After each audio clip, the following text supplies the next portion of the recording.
oh, why is the wealth gap with black people? Why is it, why is it so far? How come black people don't own anything? Well, there's a book that a white man wrote called The Color of Law on why they purposely redlined black people from owning houses.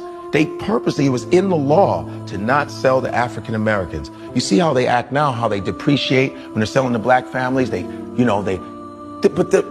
does this come from? Oh, it comes from here.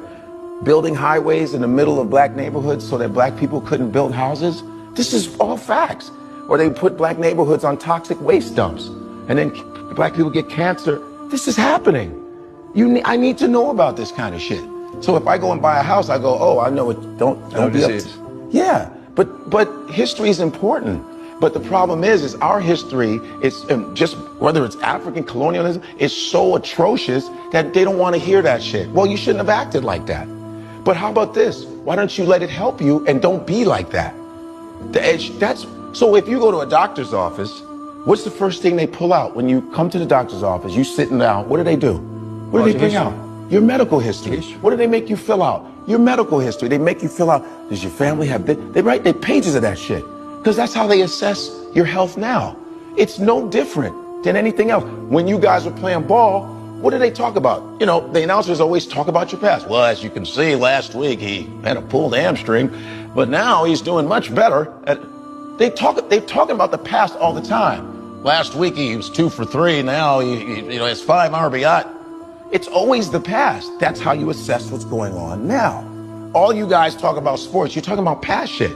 You go, he was there, he was recruited there, then he got traded. But when it comes to us, we're the only people they go, just move on.